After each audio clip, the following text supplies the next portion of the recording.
Las 8, un minuto, 8 de la mañana, un minuto, estamos ya iniciando nuestro segmento Punto y Contrapunto. Este viernes vamos a analizar el tratamiento que se da desde la Asamblea Nacional a la Ley Económica Urgente denominada de Reactivación Económica.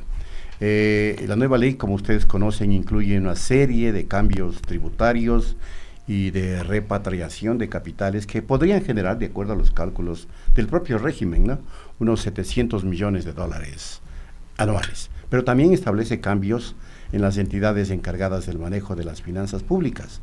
Además, este proyecto tiene como un punto polémico, si se quiere, la autonomía del Banco Central del Ecuador. Temas que, por cierto, están incluidos en un voluminoso proyecto que reforma 22 cuerpos legales y además trata temáticas muy diversas. Algunos legisladores inclusive le han calificado como ley tranvía, no siquiera ley trole, sino ley tranvía por la amplitud de temas que aborda. Sobre esto es lo que vamos a continuación a dialogar con nuestros invitados. Marcelo Varela, economista catedrático universitario, y el economista Rodrigo Espinosa Bermeo, que también fue en su oportunidad ministro de Finanzas. Así es. Bienvenido, muchas gracias, bienvenido, economista Varela. De inmediato comenzamos entonces, diseña el análisis. Así es, buenos días, economistas. Es cierto que las modificaciones contenidas en el proyecto de ley van a fortalecer la dolarización, que es el pretexto, o no, para no utilizar el pretexto, sino el objetivo que según el gobierno tiene para haber mandado este proyecto de ley a la Asamblea Nacional. ¿Empiezo? Con el economista Espinosa. Yo no diría que este va a fortalecer. Primero, el Ecuador, antes, en la época del presidente Correa, hizo unas modificaciones al Código Monetario que permitió que el Banco Central del Ecuador pierda autonomía y abra la posibilidad de conceder crédito al gobierno y a la banca pública. Y utilizó más de 17,000 millones de la Reserva Monetaria Internacional para dar esos créditos. El Ecuador, que no tenía moneda, creó unos ecuadólares, porque esos en realidad fueron ecuadólares, porque creó una expansión monetaria como consecuencia de esos créditos. Actualmente eso está prohibido, antes de que lo que diga esta ley.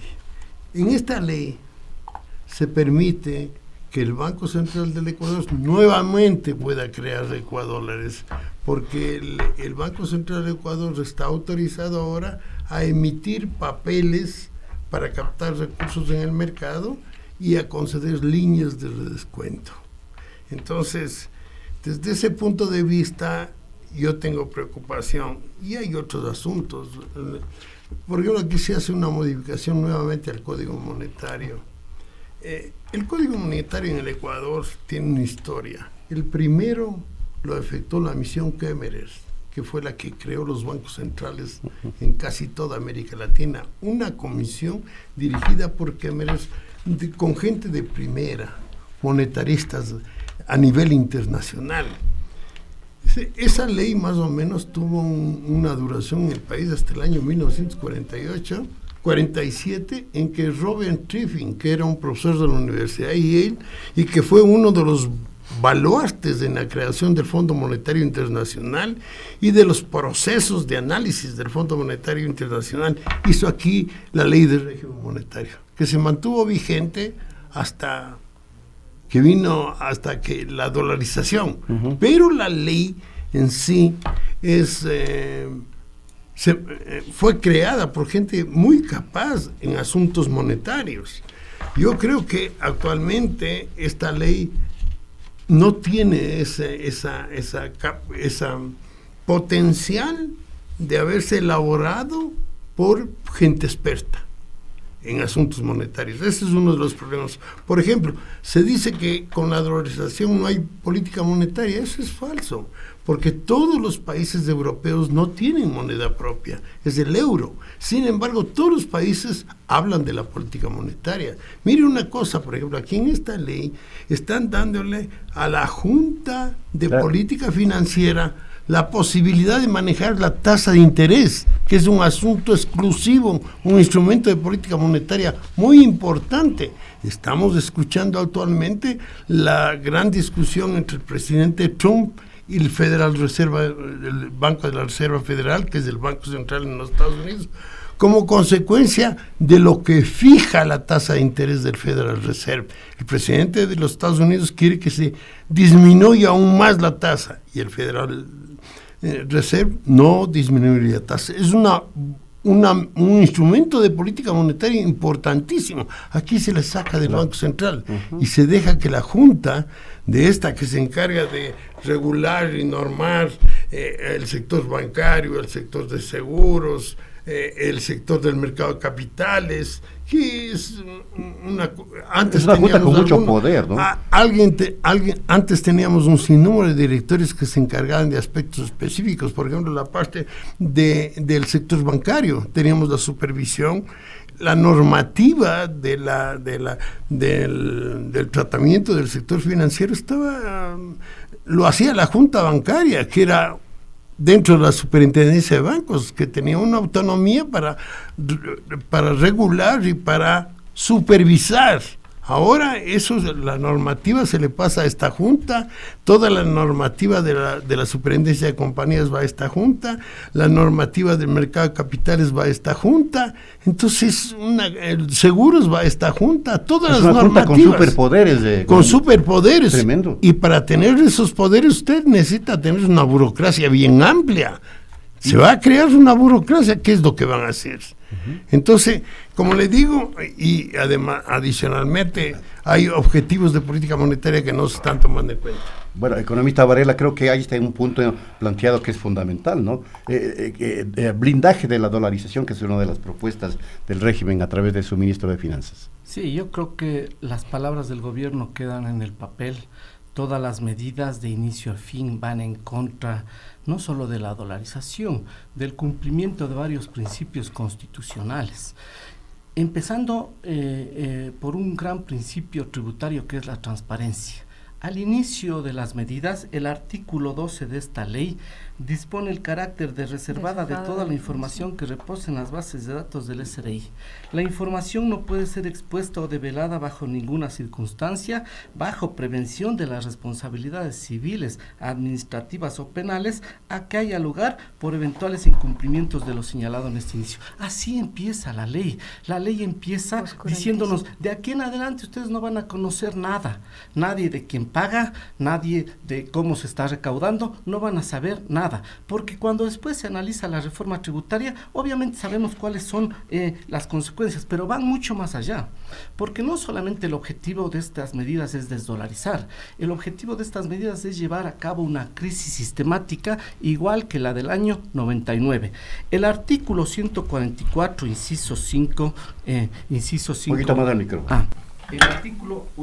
A ver, se nos desconectó. Bueno, vamos a superar por aquí un problemita de micrófono que acaba de sucedernos, y como estamos en vivo, amigas y amigos, se desconectó el micrófono. Vayan a pensar que nos cortaron. Bueno, ahí estamos listos. Entonces, sigue, economista Varela. El artículo 144, inciso 5 de esta ley, en el numeral 5 dice: normar los criterios y protocolos para determinar la existencia de una crisis sistémica en consulta con el ente rector de las finanzas públicas. En un evento de crisis sistémica, la Junta deberá comunicar sobre el particular al presidente de la República y tendrá derecho, dentro del ámbito de sus competencias, la atribución exclusiva de adoptar decisiones y dirigir las acciones que considere necesarias para afrontarlas en base a informes técnicos respectivos. Hablan de esa crisis sistémica y que eso se llevará a cabo mediante informes técnicos. Ninguna parte de esta ley, Washington, tiene un informe técnico. No se sabe ni siquiera cuál es el impacto fiscal. Ni siquiera tuvieron el aval de la jurisprudencia del propio ministerio para la ley. ¿Qué implica un evento de crisis sistémica? Un evento de crisis sistémica implica salida de la dolarización. ¿Por qué? No hay shocks externos para crisis sistémica. Es decir, para entrar en un proceso de crisis sistémica, entramos en una contracción de la economía mundial. Ni eso nos lleva a crisis sistémica, sino a crisis de balanza de pagos. Toda crisis sistémica se origina en el sector bancario financiero, tal como en el año 1999. Eso están generando. Eso nos va a llevar esto. Pero ¿qué adicionalmente se ha hecho previo a esta ley? Se deroga la resolución que va en contra de la dolarización. Se deroga la resolución SRI NAC DGER CGC 17.0000566 del 20 de noviembre del 2017, que indicaba que toda empresa y persona que tenga cuentas monetarias, inversiones o papeles en el exterior deberán reportarlo al SRI a través de un anexo que creará el organismo, en la que se deberá declarar las cuentas con más de $100,000, so pena de recibir una onerosa multa. ¿Qué implica esta derogación? Ahora pueden sacar sin problema el dinero, pero vamos más allá. Con la nueva ley de crecimiento económico, incluso la banca no puede ser sancionada por enriquecimiento ilícito ni lavado de dinero, ya que no estarán obligadas a tener liquidez en el país. Ya no hay... Hoy hay una obligación para mantener un nivel de liquidez en el país, y si es necesario tienen que repatriar los activos líquidos que tienen en el extranjero acá. Ahora ya no hay necesidad de... Si es que se reforma la ley. Por supuesto, es decir, estamos hablando de lo que este articulado de la ley está explicitando, que no tiene ninguna condicionalidad para proteger la dolarización. Además, hablan de la reducción en la reforma tributaria, de la reducción o eliminación del impuesto a la salida de divisas, del 5 al 2,5%. El año 2018, la recaudación por impuesto de salida de divisas fue de $1,206 millones. El 90% de esa salida de divisas es de los grupos económicos. Cuando verificamos entonces cuánto se fue el 2018, cuánto dinero, dólares se fueron, son más de $24,400 millones, producto de esos 1,206 millones. Y para que la gente sepa cómo sale este resultado, si por 1,206 millones de dólares representó el 5%, ¿cuánto va a representar el 100%? Y hay que multiplicar 1,206 por 20, y eso genera 24,400 millones de dólares que se fueron. ¿Qué genera esto que se baje del 5 al 2,5%? Genera dos efectos. Uno, no solamente que se vayan más divisas y afecte la dolarización, sino que las recaudaciones del país se reducen en $600 millones. Más bien, ¿qué habría que hacer para proteger la dolarización? Subir ese impuesto a la salida de divisas, que le generaría al Estado mayor recaudación y evitaría que se vayan mucha más plata. Bueno, hasta ahí veo que el economista, sí, y no se está diciendo no es así, aclaremos de economista. De divisas, a ver, porque ahí está el meollo del asunto. Sí, no estoy de acuerdo. Primero, la liquidez, un poquito más al micrófono, por favor. La liquidez, los bancos tienen la obligación, siempre han tenido la obligación y siguen teniendo la obligación de mantener un encaje legal en el Banco Central del Ecuador, y necesitan liquidez. Necesitan liquidez para mover el crédito, para conceder el crédito, para pagar depósitos, y entonces no es que se está eliminando la liquidez doméstica, es un coeficiente de liquidez doméstica que el presidente Correa decidió que una parte de la liquidez, mínimo una parte de la liquidez, tiene que estar en el país. Y todos los bancos han cumplido y seguirán cumpliendo porque necesitan liquidez en el país. Ahora, el asunto de que el impuesto a la salida de capitales lo que ha generado es como consecuencia de una fuga, no. Se ha cobrado impuesto a la salida de capitales también a las transacciones de importación, a las transacciones de crédito provenientes en el exterior, a la remisión de utilidades. Más bien este impuesto a la salida de capitales ha sido desfavorable a la dolarización, porque en lugar de ser un freno a la salida, ha sido un freno al ingreso, porque mucha gente ha impedido que inversión extranjera venga al país, porque dicen, ¿por qué me van a impedir que yo mueva mis recursos hacia el exterior? Entonces, eso yo creo que no estoy de acuerdo con lo que ha señalado. Hay muchas cosas que son más preocupantes, como le digo yo, por ejemplo, en el aspecto monetario, en el aspecto tributario, el Ecuador necesita más recursos, necesita más tributos. Claro, es una ley recaudatoria, ¿no? Entonces, ha tenido la imposibilidad de eliminar los subsidios, no pudo. Hay un déficit fiscal muy grande, hay un desequilibrio fiscal enorme, como consecuencia de los gastos que hicieron en forma incremental en la época del presidente Correa, que desequilibró las finanzas públicas. Eso hay que corregir. Aclaremos este punto del ISD, que me parece importante, porque ahí hay una contradicción entre las dos propuestas y del encaje. Sí, ¿por qué se habla de que en realidad no se está protegiendo la dolarización con esto? Porque esta ley de crecimiento económico elimina 3 artículos importantes del Código Orgánico Monetario y Financiero. El primero es el artículo 120 del Código Orgánico Monetario y Financiero actual, que obliga a mantener en el país la liquidez necesaria para generar crecimiento y empleo. Al eliminar este artículo, los bancos ahora podrán sacar el dinero fuera sin pedir ninguna autorización. Perdóneme, claro. Mire, todos los bancos tienen que tener liquidez aquí en el país. Lo que está diciendo es que fue un error del presidente Correa al haber fijado él un coeficiente de liquidez doméstica. La liquidez tiene que ser general, un coeficiente de liquidez que sea necesario para la sostenibilidad del sistema bancario. Es necesario, pero no tiene por qué decir qué cantidad debe estar en el país, qué cantidad debe estar en el exterior. Y el mero hecho, mire, de que ese coeficiente de liquidez, los bancos mantienen liquidez en el país mucho más alto de lo que pedía Correa que se mantenga, y se sigue manteniendo liquidez doméstica mucho más alto, porque requieren los bancos para su funcionamiento mantener liquidez aquí en el país. Pero si se elimina ese artículo, el 120... No pasa nada. Va a haber libertad de que todo el mundo... No, más bien, no es libertad de que todo el mundo. Está diciendo que eso les da libertad al sistema financiero a que la liquidez, que es tan importante, lo mantengan aquí y una parte afuera. Ya. Marcel. Están en el momento actual, le digo, manteniendo más de lo que la ley exige, y necesitan mantener liquidez afuera. ¿Por qué? Porque usted necesita que la banca, cuando tenga un problema, puedan tener financiamiento del exterior. Entonces, al mantener liquidez afuera, tienen posibilidad de tener crédito del exterior.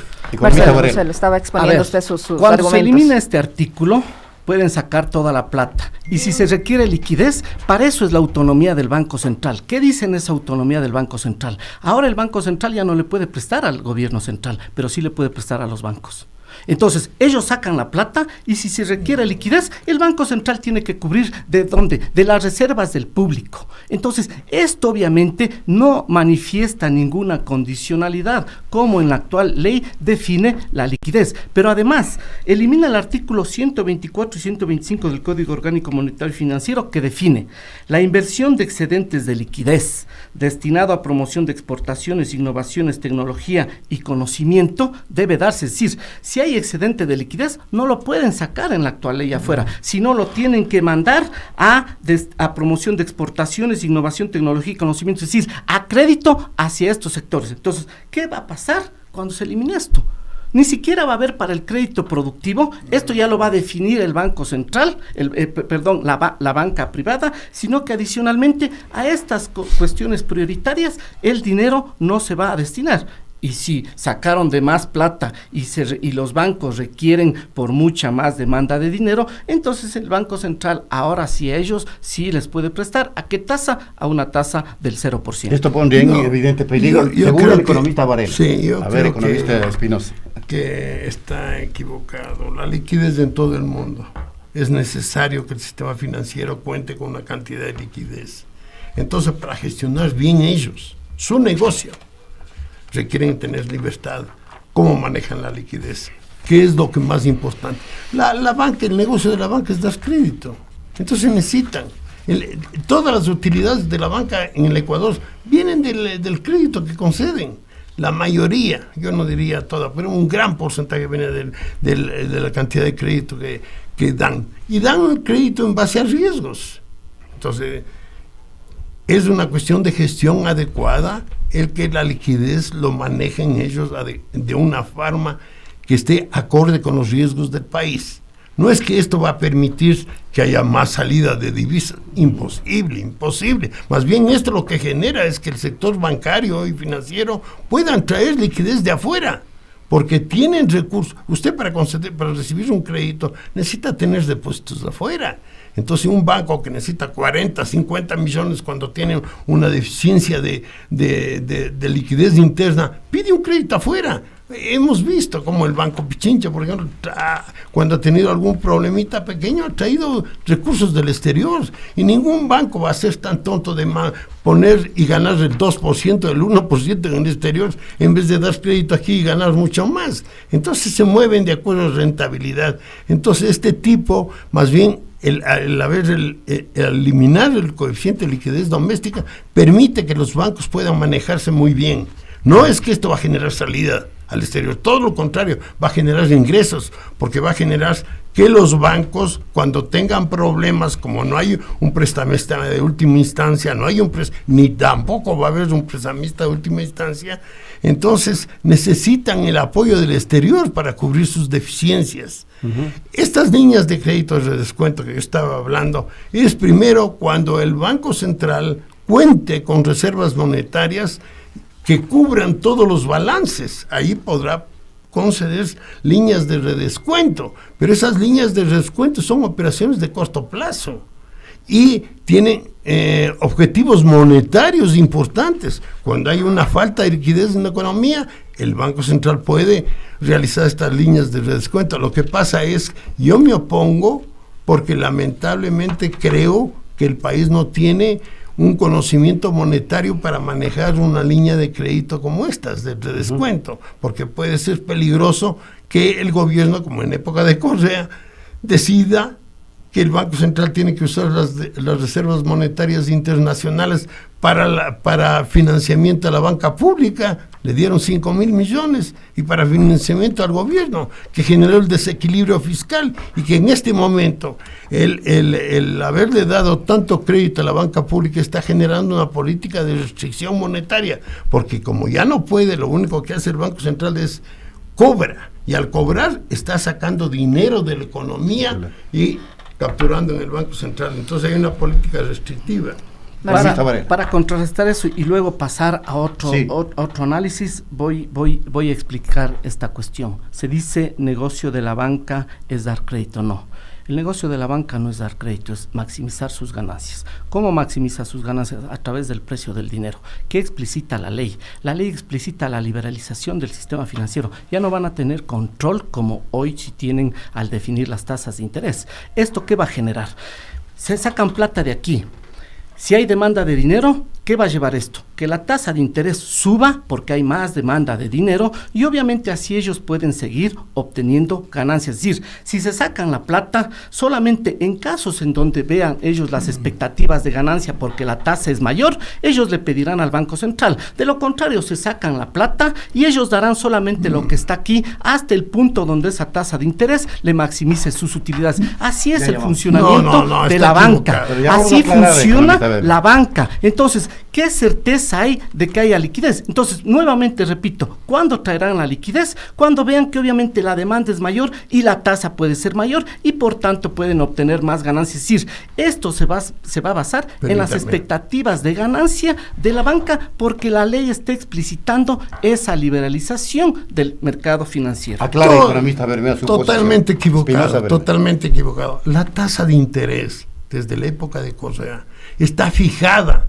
por el Banco Central del Ecuador. Entonces hay unos techos en la tasa de interés. No es que fijan los bancos, hay techos en tasas de interés para consumo, para microcrédito, para el sector comercial. Bueno, hay créditos y vea, está tan mal fijada que en un momento como el actual se necesitaría bajar. Se mantiene lo mismo. Los techos de tasas de interés. No es que los bancos deciden cuánto cobro. No, hay un techo, puede cobrar hasta el techo. Entonces, los bancos más bien no cobran hasta el techo. Están cobrando menos del techo. Entonces, no es que la política no es fijar ellos la tasa de interés. Ellos conceden crédito en base a los techos fijados por la autoridad. En este caso el Banco Central, y ahora va a ser la junta de política del sistema financiero. Ellos van a fijar, o sea, no hay ningún cambio en eso. Eso es lo malo, es que la tasa de interés no está bajo bajo el Banco Central del Ecuador, el directorio del Banco Central, porque la tasa de interés es un instrumento de política monetaria muy importante. Economista Varela, ¿qué otros aspectos de esta ley le parecen a usted peligrosos? La peligrosidad me voy a referir, porque esto es fundamental, a la reforma del COPLAFIP, para luego ir incluso hasta la ley de telecomunicaciones, es contraproducente. Pero me voy a referir a la reforma del COPLAFIP. Actualmente el COPLAFIP manifiesta que puede modificarse el presupuesto general del Estado hasta el 15%. Esta ley dice que tiene que haber un límite del 5%. Eso es contraproducente. ¿Por qué? Y les voy a comentar el por qué.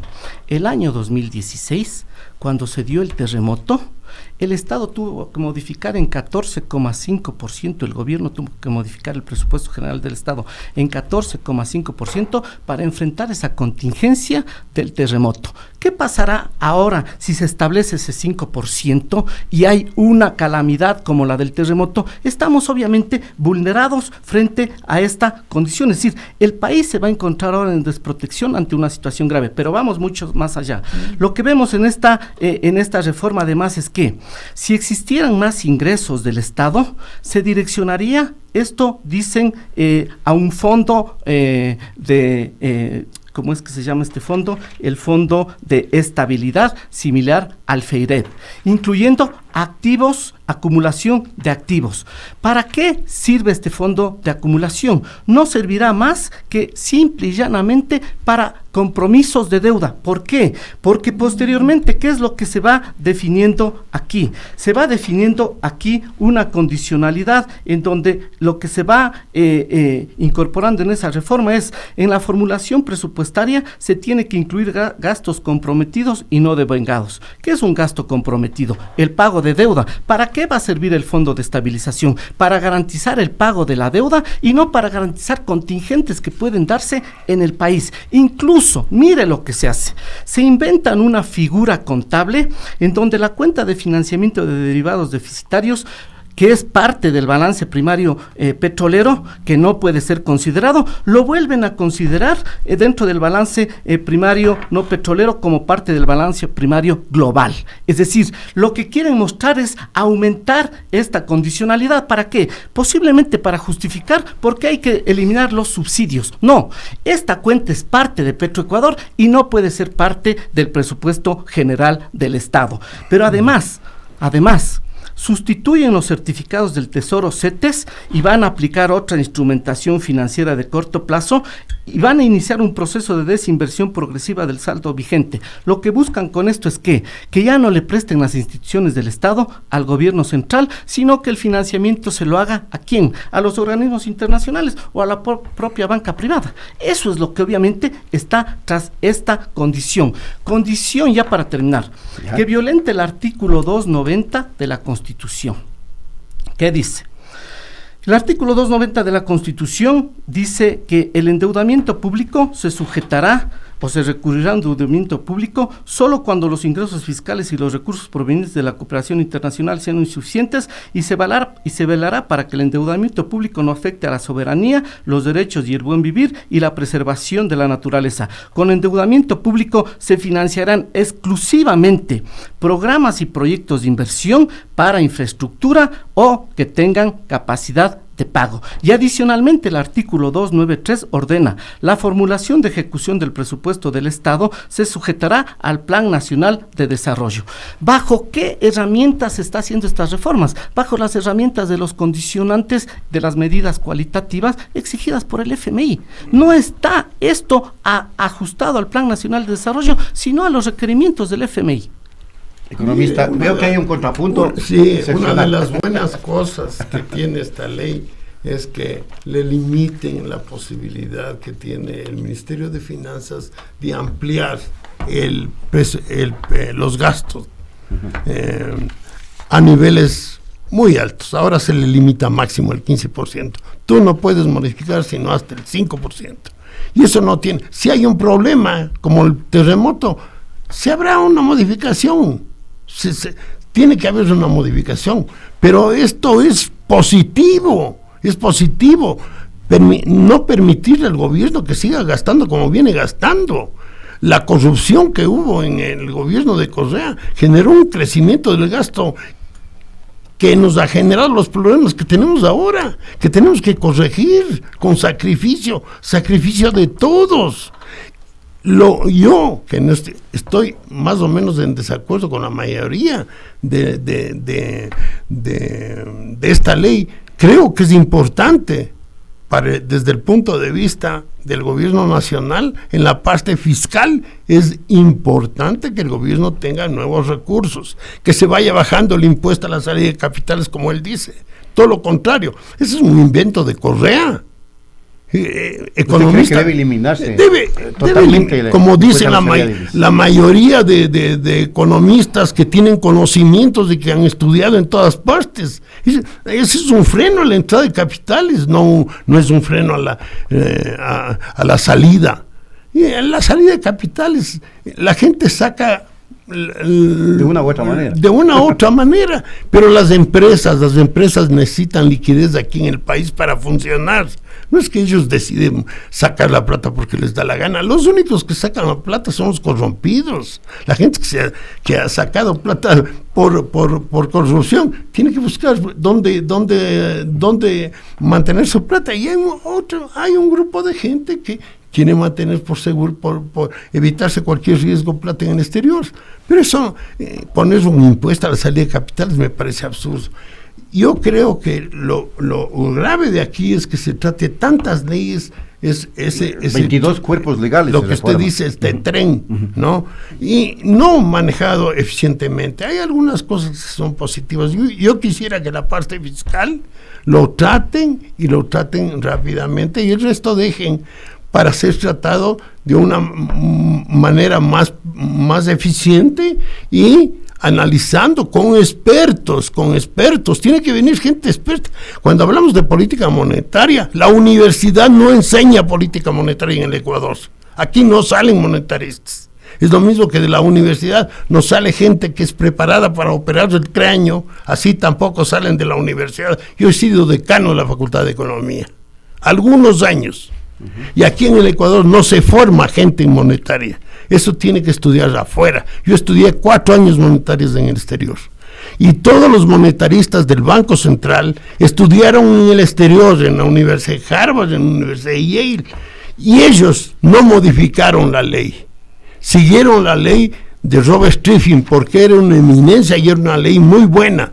Ahora, internamente, de una manera doméstica, se está modificando una de las leyes más importantes. La política monetaria es clave para el desarrollo. Aquí, uno de los aspectos de la política monetaria importantes, por ejemplo, que el Banco Central tiene la obligación de gestionar, de adecuar los medios de pago. Medios de pago son el dinero que está en poder del sector privado, el encaje bancario, que es dinero que está en poder de los bancos, y los fondos oficiales, que son dinero que son recursos, medios de pago en poder del gobierno. Entonces, el controlar la cantidad de dinero en la economía es del Banco Central importantísimo por los efectos que tiene en la balanza de pagos, los efectos que tiene en la inflación. Y la política fiscal, el gasto fiscal también impacta a la parte monetaria porque impacta la cantidad de dinero, impacta el desequilibrio, a la balanza de pagos. Entonces el Banco Central tiene que monitorear y controlar todo eso. Y eso no está aquí, ni siquiera hay conceptos, no se define aquí, hay error. Una cosa es el encaje legal y otra cosa es el encaje bancario. El encaje bancario son medios de pago en poder del sistema financiero. Y el encaje legal es lo que les obligan al sector financiero que un porcentaje de sus depósitos mantengan en el Banco Central. Bien, en esta parte del ámbito financiero, Banco Central del Ecuador, creo que hemos debatido, aunque los puntos de vista son absolutamente contrapuestos. Entremos a la parte fiscal. Sí. En la propuesta, que es recaudatoria, por cierto, el gobierno aspira a lograr la obtención de recursos para atender un sinnúmero de demandas, entre otras, la cuestión del déficit fiscal. Y también, según ha dicho el propio ministro de Finanzas, atender a emprendimientos que para reactivar la economía. ¿Es así, economista? A ver, vamos a ese tema. Incluso desde el propio anuncio hace unas cuantas semanas del presidente, se nos hizo la idea de que van a cobrar a los grandes contribuyentes, y se mencionó que se va a cobrar el 1% a los grandes contribuyentes, y esto va a generar en estos próximos 3 años $300 millones. Claro, cuando uno se escucha eso dice, qué bestia este gobierno, qué buenazo, cómo les va a hacer más responsables a ellos. 300 millones, ¿qué implica eso? Eso implica que cada año van a pagar los grupos económicos $100 millones. Pero ¿cuánto van a recibir por las propias reformas tributarias? Es decir, van a aportar con 100 millones, pero ¿cuánto van a recibir? Y ahí viene. Al reducir el 2,5% del impuesto a la salida de divisas, ya están recibiendo $600 millones y están pagando $100 millones. Cuando se pide la devolución del IVA, ¿no es cierto?, de importaciones, el IVA de importaciones al año 2018 representó más de $1.800 millones. Asumamos que se va a devolver una parte de ello, y pongamos un ejemplo, lo que se dijo, se va a devolver solamente para maquinaria e insumos, eso representa cerca del 40%, es decir, cerca de 750 a 800 millones de dólares se va a devolver producto del IVA, es decir, van a dejar de pagar 600 por impuesto a la salida de divisas y se les va a devolver más de 800 millones de dólares, es decir, el Estado, a cambio de que aporten cada año $100, el Estado les va a devolver a estos señores, o no les va a permitir pagar más de 1.400 millones de dólares. Estamos hablando, sí, de los grupos económicos. ¿Eso es beneficioso? De ninguna manera eso es beneficioso. Entonces, no nos pretendan vender unas medidas beneficiosas para el país cuando no tienen ningún beneficio. Una reforma tributaria beneficiosa, ¿cuál sería? Por ejemplo, que se aplique un impuesto progresivo o un sistema progresivo a las empresas. Hoy, sea la empresa grande, sea la empresa pequeña, sea la microempresa, pagan todas por igual el 25%. ¿Qué genera esto? Inequidad distributiva, no solo en el pago, porque le genera mayor capacidad de pago, ¿no es cierto?, o mayor carga tributaria a los más pequeños que a los más grandes. Entonces, una buena reforma que puede llevar a que se recaude es: hagamos también progresivo, igual que a las personas, a las empresas, del 0% al 35% en rangos del 5%. Los grupos económicos, los grupos más grandes van a estar pagando el 35%. ¿Y qué les va a pasar, por ejemplo, a las microempresas? Estarán pagando el 0, el 2, el 4%. ¿Cuánto pagarán las pequeñas empresas? El 6, el 8%. Eso es beneficioso. ¿Qué más hay que hacer? Hay que aplicar nuevos impuestos si en realidad queremos que una reforma tributaria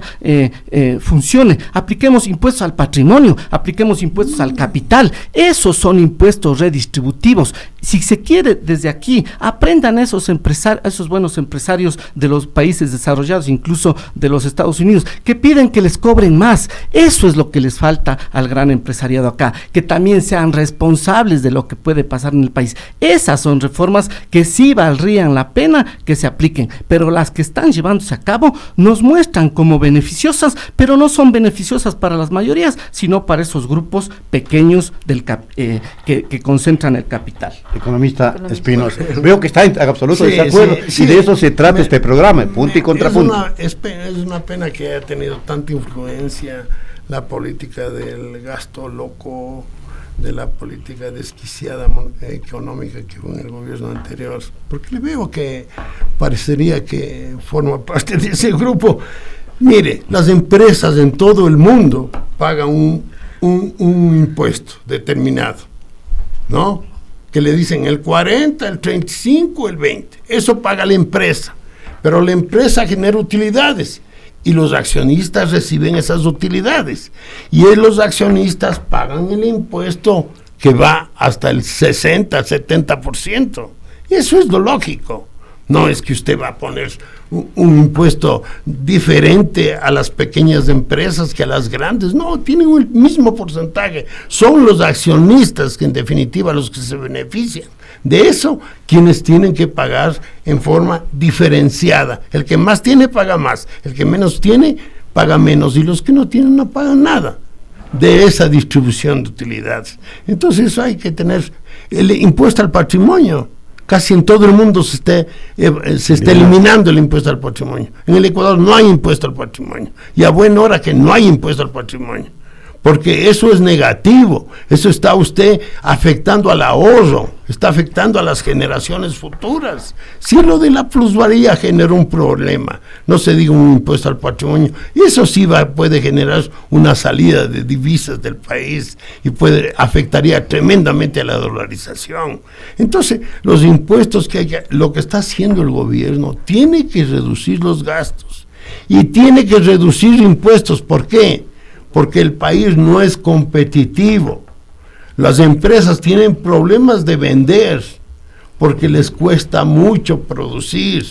Entonces, tiene que bajarse los impuestos a ellos. Esto en parte beneficia al país, no a las empresas, porque esto puede generar más empleo. Estamos con un desempleo. 5 millones de ecuatorianos no tienen un empleo adecuado.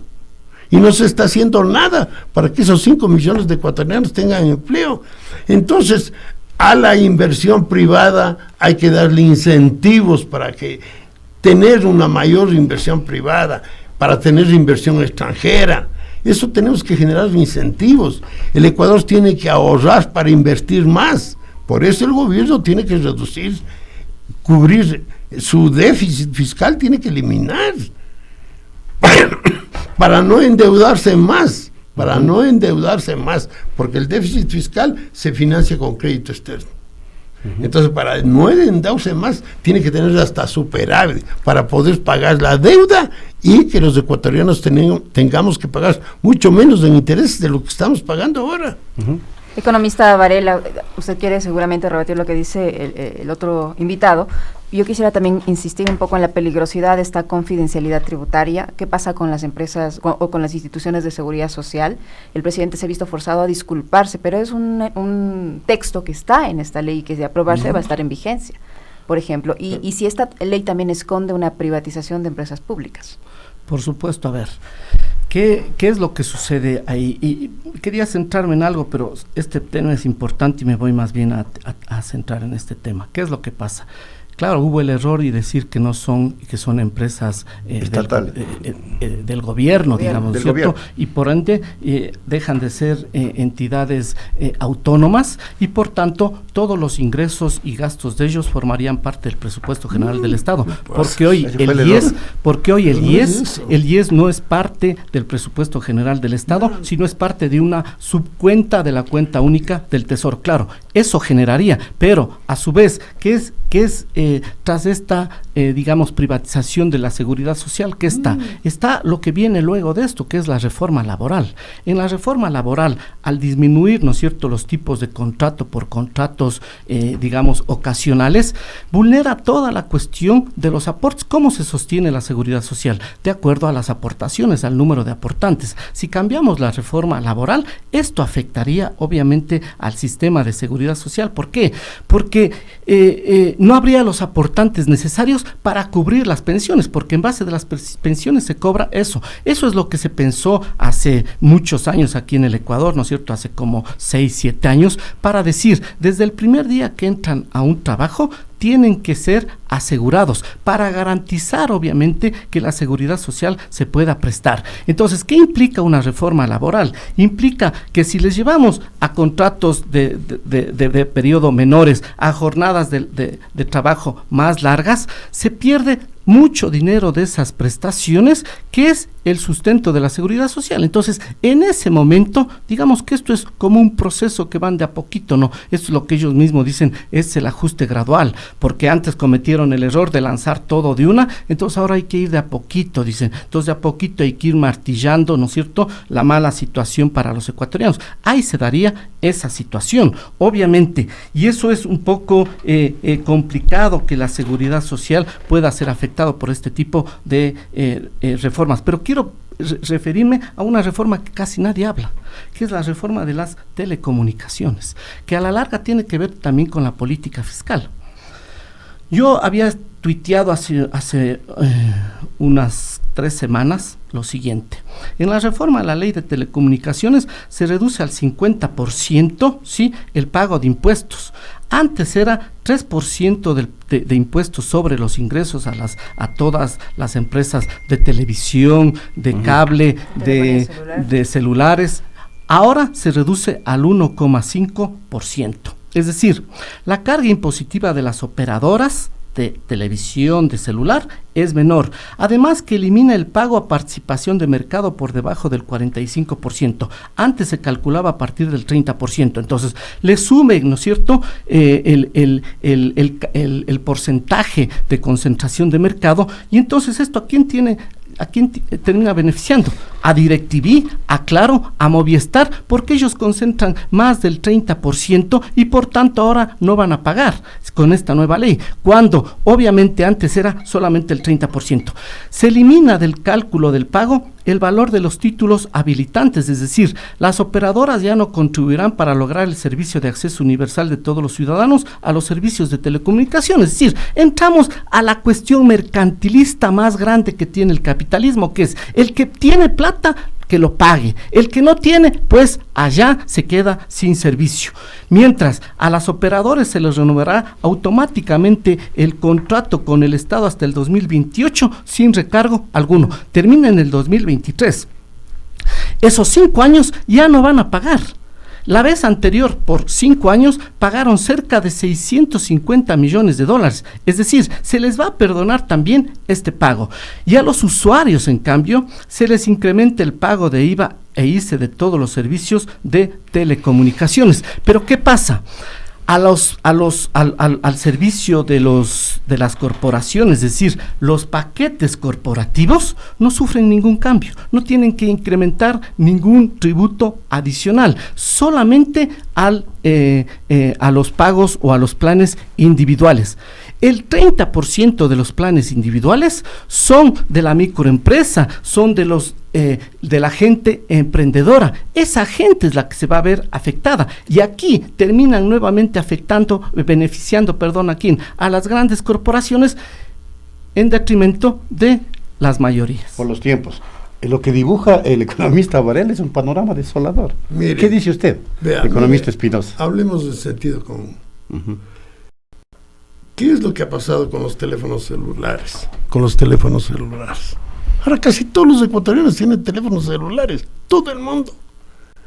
Entonces, el sector privado le venció al sector público que tenía la telefonía móvil. Y ha sido muy importante, es extremadamente útil para la productividad el teléfono celular, ¿no? Sin Entonces, duda. Y las empresas que prestan este servicio son las empresas que más pagan impuestos en el país. Entonces, se quiere ir contra ellas. No. Pero, según el economista, van a dejar ahora, de pagar. mire. Eso se va a ampliar. Los servicios de telefonía cada vez se amplían. Son gratuitos los servicios del WhatsApp, un sinnúmero de cosas. Uno ya se comunica con el exterior. Gratis. Entonces, ese tipo de avances que hay a nivel mundial de la tecnología de comunicaciones, hay que permitir que en el Ecuador se sigan haciendo esas inversiones para que el Ecuador se beneficie del mejoramiento tecnológico, que es en cada año hay mejoras tecnológicas y el precio de los celulares van bajando. Es como el precio de las televisiones van bajando. ¿Por qué? Porque aumenta la productividad, la gente se beneficia. Ahora casi todo el mundo tiene un televisor.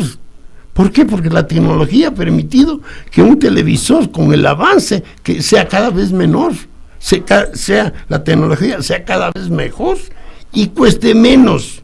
Igual pasa con esto.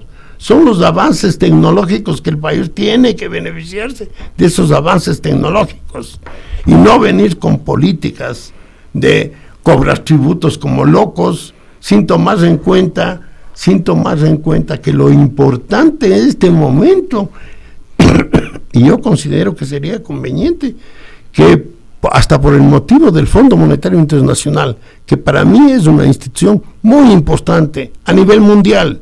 El Fondo Monetario Internacional es parte de Naciones Unidas. parte de Naciones Unidas y ha sido muy positivo en las políticas en algunos países. Yo he tenido posibilidad de tratar con el fondo. El Ecuador ha firmado más de 19 convenios en la época que yo era estudiante y trabajaba en el Banco Central. Cuando el Banco Central, le digo, los directores del Banco Central eran graduados en Yale, en Harvard, en Columbia, en Minnesota, eran graduados en Inglaterra, en Chile, en la Argentina, tenían elementos de primera. Y el funcionario del Banco Central ganaba casi igual que un banquero, a nivel, un director ganaba como un banquero. Ahora, la gente joven que está estudiando en el exterior y que sabe de monetaria y que sabe de cuestiones fiscales, de cuestiones de finanzas, no está viniendo al Ecuador, porque no puede venir al Ecuador a ganar $2,000 si le ofrecen un puesto de $180,000 al año. Entonces, es lamentable que esa juventud importantísima se esté quedando afuera, y se queda afuera por estas políticas absurdas de querer grabar sin ton ni son a la economía que está en depresión. La economía está depresiva, no suben los precios. Los empresarios no pueden subir los precios porque no pueden vender.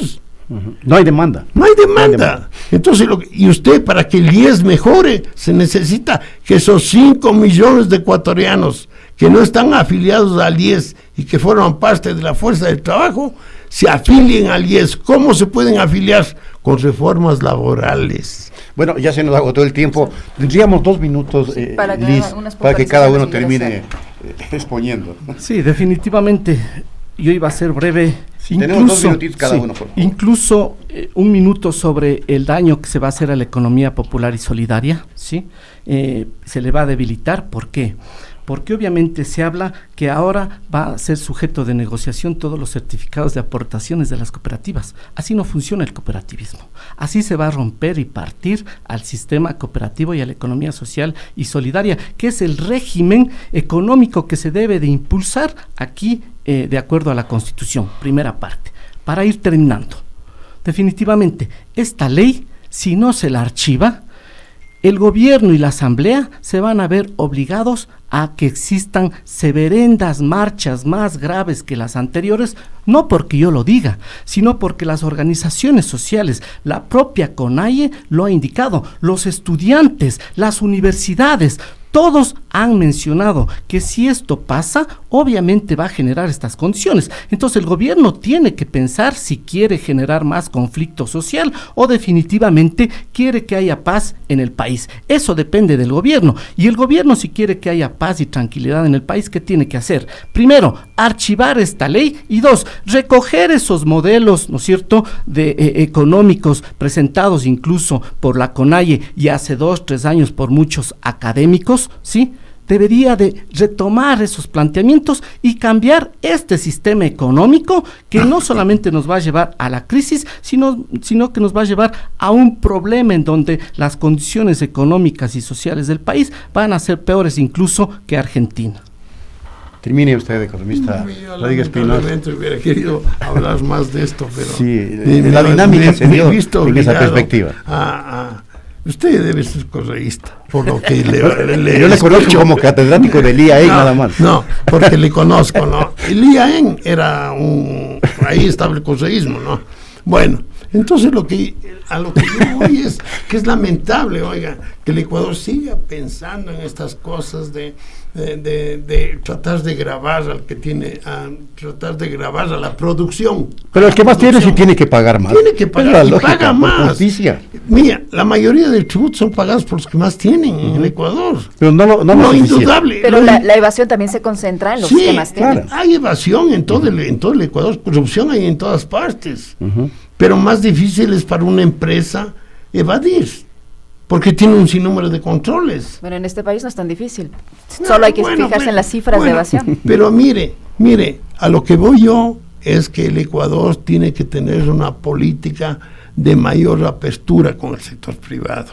Darle posibilidades al sector privado para que pueda el sector privado producir más, para que pueda emplear a más gente. El gobierno ya no puede emplear a la gente, tiene que sacar el gobierno gente que están amontonados uno encima de otro. ¿En qué país del mundo usted desarrollado encuentra que todo funcionario debe tener una secretaria. Si ahora todo el mundo hace con la computadora. Que aquí en ningún... Vea, yo he sido funcionario del Banco Mundial. Y en el Banco Mundial había un solo carro. Aquí tiene carro todo el mundo. Entonces se paga choferes, se paga un montón de cosas. Y secretarias no. Secretarias ya no se tiene secretarias. Ya la computadora le permite eliminar un montón de cosas. Y las secretarias van a trabajar en cuestiones que son más productivas y que les generan a ellos más ingresos. Y que son, por ejemplo, se quiere acabar con las telecomunicaciones, dándole más. ¿Cuántos empleados tienen las empresas de telecomunicaciones y cuánto ganan? ¿Ganarán ellos el salario mínimo? No, no ganan el salario mínimo. No, entonces hay que favorecer ese tipo de producción de alta tecnología, porque la producción de alta tecnología genera riqueza, genera empleo. Entonces eso tenemos que hacer, no atacar, no golpear. Bueno, hemos asistido a un real punto y contrapunto el día de hoy. A veces no nos resulta esta propuesta, pero hoy ha resultado, pero exactamente como es concebido este programa, punto y contrapunto sobre la ley de urgencia económica que se debate en la Asamblea. Al economista Rodrigo Espinosa le agradezco por haber venido, lo mismo al economista Marcelo Varela. Muchas gracias. Y nosotros nos despedimos, les dejamos con una sintonía de Pichincha Universal. Que tengan una excelente jornada. Ya viene Nelsi Lizarazo en la oreja. Gracias.